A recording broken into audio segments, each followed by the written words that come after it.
सभी पत्रकार बंधुओं को नमस्कार। लोकतंत्र को कुचलने, विधायकों की खरीद फरोख्त करने, सरकारों को गिराने और तोड़ने की सबसे माहिर पार्टी भारतीय जनता पार्टी ने दिल्ली के चुनाव में अपनी हार मान ली है। और इसी के कारण हम लोग आज सुबह से अपने विधायकों से बातचीत कर रहे हैं और बहुत सारे विधायकों ने मुझे सूचना दिया फोन करके। 7 विधायकों के पास 15-15 करोड़ रुपए लेकर पार्टी छोड़ने का, पार्टी तोड़ने का, भारतीय जनता पार्टी में शामिल होने का ऑफर अब तक आ चुका है। 7 विधायकों के पास, आम आदमी पार्टी के 7 विधायक जो चुनाव लड़ रहे हैं, उनके पास फोन आया भारतीय जनता पार्टी के उन तत्वों के द्वारा।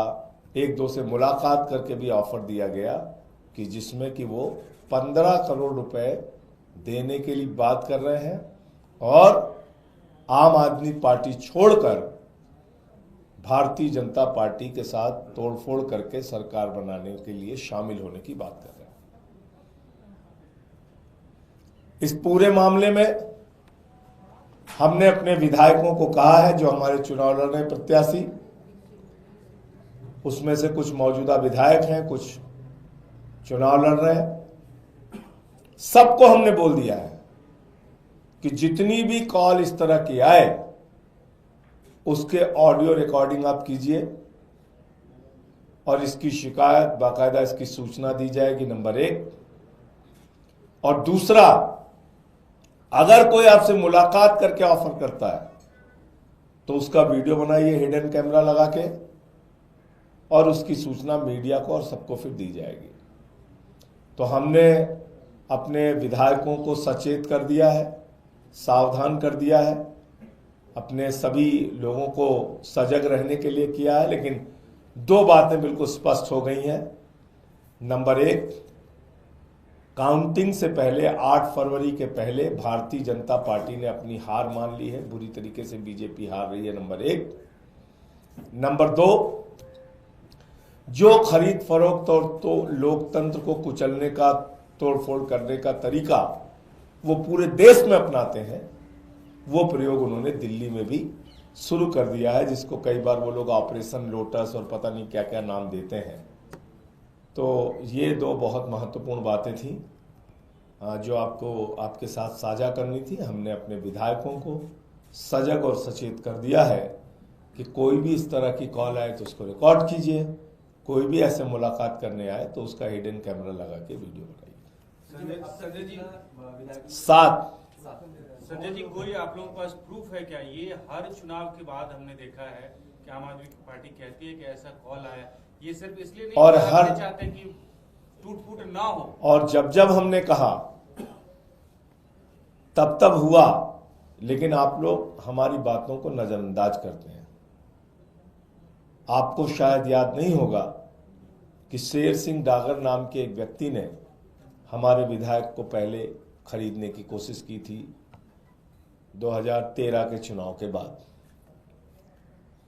उसके बाद कई और विधायकों को उस समय भी खरीद फरोख्त करने की कोशिश की गई थी भारतीय जनता पार्टी की तरफ से।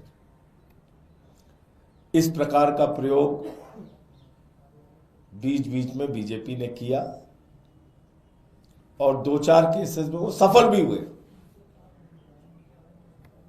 पैसे का इस्तेमाल करते हैं, जांच एजेंसियों का इस्तेमाल करते हैं।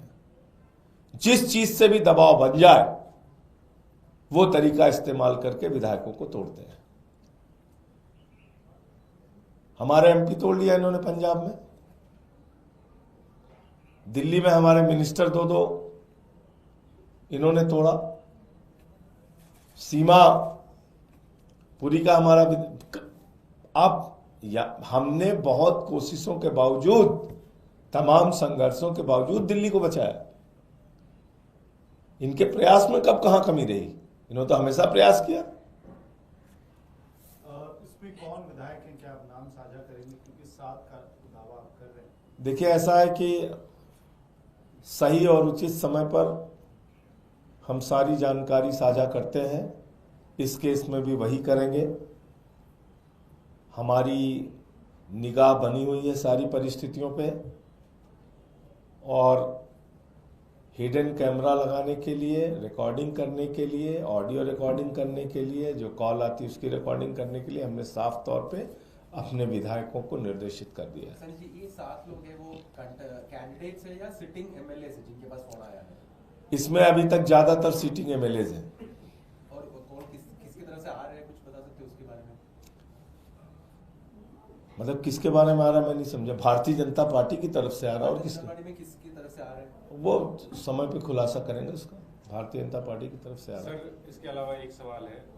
रामगोपाल यादव जी ने ये कहा कि इंडिया गठबंधन को अगर कोई हरा रहा है तो कांग्रेस हरा रहा है, और केजरीवाल जी के लिए जिस तरह की भाषा मोदी जी भी इस्तेमाल नहीं करते हैं, वैसी भाषा तो राहुल गांधी इस्तेमाल करते हैं। तो ये तो सर्वविदित सत्य है, कोई छिपा तो है नहीं। आपने देखा इस चुनाव में किस प्रकार से कांग्रेस ने कैसी कैसी भाषा का इस्तेमाल केजरीवाल जी के खिलाफ, आम आदमी पार्टी के खिलाफ, हमारे नेताओं के खिलाफ किया। ये तो कोई छिपी हुई बात अब है नहीं। तो इसमें रामगोपाल जी ने कुछ भी गलत नहीं कहा है, जो कहा है बिल्कुल सच कहा है उन्होंने। सर, अखिलेश यादव ने कहा कि चुनाव आयोग मर गया है, उसे सफेद कपड़ा भेंट करना होगा। देखिए, मैं अखिलेश यादव जी की बात से इसलिए सहमत हूं कि जिस नई दिल्ली विधानसभा के क्षेत्र में सुप्रीम कोर्ट है, चुनाव आयोग है, और हमारे लोकतंत्र का सबसे बड़ा मंदिर संसद है, और आप सब लोग उसके गवाह हैं, कोई तीसरे गवाह की भी जरूरत आपको नहीं है। संसद से 100 मीटर की दूरी पे हमारे कार्यकर्ताओं को मारा पीटा गया। एक झुग्गी में वहां महिलाओं के साथ अभद्रता की गई। संसद से 2-4 किलोमीटर के दायरे में चुनाव आयोग के नाक के नीचे पैसे बांटे गए, दारू बांटे गए, साड़ियां बांटी गई, जूते बांटे गए, लोटे बांटे गए। खुला खेल चला। स्याही लगाई गई 2-2 हजार रुपए देके। चुनाव को मजाक बना दिया गया। हर मोर्चे पे जा जाके हम लोगों ने लड़ाई लड़ी। चुनाव आयोग से शिकायत किया, अनुरोध किया बार बार, कुछ कीजिए, कुछ कार्रवाई कीजिए। एक छोटे से भी अधिकारी के खिलाफ इन्होंने कार्रवाई नहीं की। ये क्या दिखाता है? अंतिम दिन जिस तरीके से जीके में बैरिकेड लगाया गया, जिस तरीके से जंगपुरा में नोट बांटी गई, जिस तरीके से मेरे सामने नॉर्थ एवेन्यू में राष्ट्रपति भवन के पास मेरे सामने एन ब्लॉक में पैसे दे दे के उंगली में स्याही लगाई गई। फिर जब मैं वहां पहुंचा तो वो लोग भागे। तो आप अंदाजा लगा सकते हैं कि चुनाव आयोग के बारे में अगर अखिलेश यादव जी ऐसी टिप्पणी कर रहे हैं तो उसके पीछे का दर्द क्या है। मिल्कीपुर में बीजेपी का नेता खुलेआम आके कह रहा है कैमरे पे, 6 वोट डाल के आया हूं। सुना नहीं सुना आपने? 2 केंद्रीय मंत्रियों के घर में, यही दिल्ली के अंदर 33 वोट, 26 वोट, 27 वोट सांसदों के घर में बीजेपी के, जिनके घरों में लोकसभा में 2 वोट 4 वोट हुआ करते थे, अचानक विधानसभा में 33 वोट, 35 वोट। कुछ बोला चुनाव आयोग ने? कोई कार्रवाई की आपने देखा कहीं? अब बताइए। शुरुआती दौर में जब हम लोग मिले थे तो उन्होंने जरूर कार्रवाई की। फिर कहां से उनके ऊपर प्रेशर आया, क्या हुआ मुझे नहीं मालूम। फिर एकदम से चुनाव आयोग,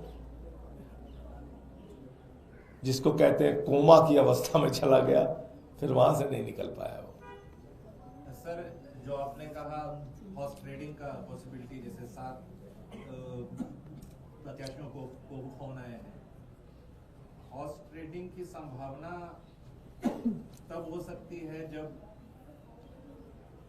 उनको अनुमान है या आपका अनुमान है कि दोनों पार्टी को लगभग सेम टाइप के सीट आ रहे हैं, तो व्हाट डू यू सी? हमारा अनुमान है, मैं बार बार कह रहा हूं, फिर दोहरा दे रहा हूं, प्रचंड बहुमत के साथ आम आदमी पार्टी की सरकार बनेगी। और कृपा करके आप लोग ये मसाज सेंटर चलाने वाली और स्पा चलाने वाली कंपनियों के एग्जिट पोल पे ध्यान ना दें, कृपा करके।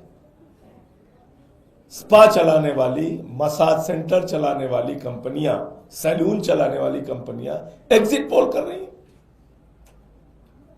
ये जर्नलिज्म का भी अपमान है, एग्जिट पोल का भी अपमान है।